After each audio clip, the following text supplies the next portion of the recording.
कि मैं ऐसे बैठा हुआ था तो बहुत सारे न्यूज़ सुन रहा था, तो मुझे लगा कि थोड़ा मैं भी आज विश्लेषण अपना भी कर लूँ कितना सही होता है। तो आप लोग ज़रा सुनिएगा। 80 सीट है उत्तर प्रदेश में, जिसमें हमें लग रहा है कि गाज़ियाबाद में बीजेपी कंफर्म है, गौतम बुद्ध नगर में बीजेपी कंफर्म है, झांसी में भी कंफर्म है, महाराजगंज, गोरखपुर, पीलीभीत, उन्नाव, शाहजहाँपुर यहाँ तक कंफर्म है। हाथरस में बीएसपी जीत जाएगी। बुलंदशहर का 50-50 है, इसलिए मैंने लिखा नहीं।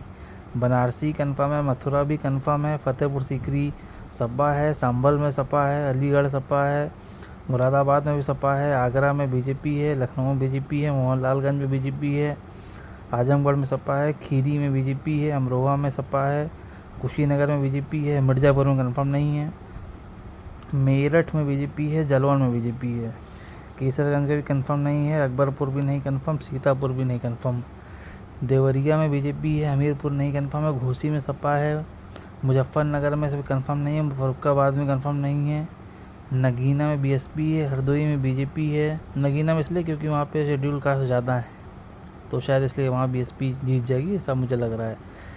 एक ही सीट पे बीएसपी ज़्यादा अच्छे से लड़ी, वो है नगीना। हरदोई में बीजेपी है, कैराना में सपा है, गाजीपुर में सपा है, फतेहपुर में सपा है, बरेली में बीजेपी है, अम्बेडकर नगर में बीएसपी यहाँ से जीतने के प्रबल चांसेस है। रितेश पांडे हार जाएंगे जहाँ तक।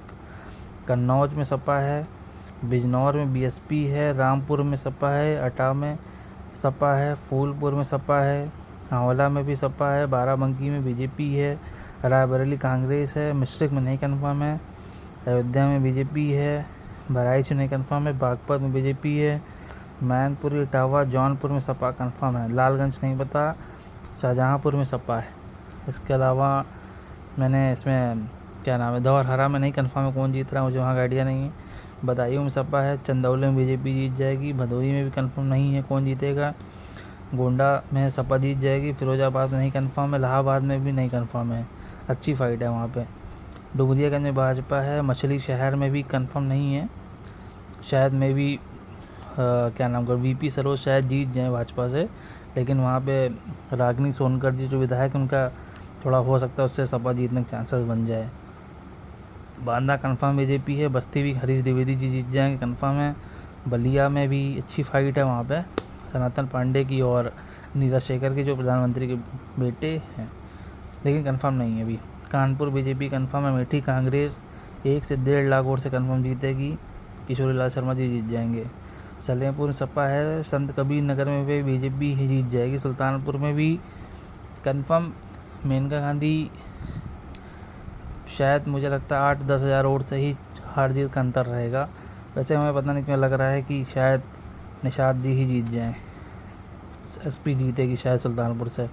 रॉबर्ट्सगंज से बीजेपी है, श्रावस्ती से बीजेपी है, प्रतापगढ़ से सपा जीत जाएगी क्योंकि बीएसपी से भी पंडित जी खड़े हुए हैं तो वो कुछ वोट काट देंगे, और एसपी पटेल साहब वहाँ पे भी अच्छे वोटर हैं वहाँ पे। और कौशाम्बी से सपा जीत जाएगी क्योंकि प्रतापगढ़ कौशाम्बी में राजा भैया का एक्स फैक्टर चलेगा वहाँ पे। तो मेरे हिसाब से बीजेपी 31 सीट पे कंफर्म है जहाँ कोई फाइट नहीं है, सपा प्लस कांग्रेस 26 सीट पे कंफर्म जहाँ कोई फाइट नहीं है। इसके बाद जो सीटें थी जो बहुत छोटे छोटे मार्जिन वाली, जैसे सुल्तानपुर हो गई, फिरोजाबाद है, इलाहाबाद है, धौरहरा है, और आपकी कौन सी सीट थी, केसरगंज हो गई, अकबरपुर हो गया, सीतापुर, ये सब साइलेंट वोटर है यहाँ पे, कुछ नहीं पता। यहाँ लालगंज नहीं पता है, और तो हमीरपुर का कुछ कंफर्म नहीं है, मुजफ्फरनगर कंफर्म नहीं है, फर्रुखाबाद कंफर्म नहीं है। तो मेरे हिसाब से मोटा मोटा जो है वो सब 2 सीट कांग्रेस की कंफर्म हो गई, बची 68 सीट। उस 68 में जो है भाजपा जो हमें लग रहा है कि 40-42 के आसपास रहेगी, और कांग्रेस भी आराम से 28-30 के आसपास है, इतनी है। ओवरऑल मेरा ये है इसका विश्लेषण।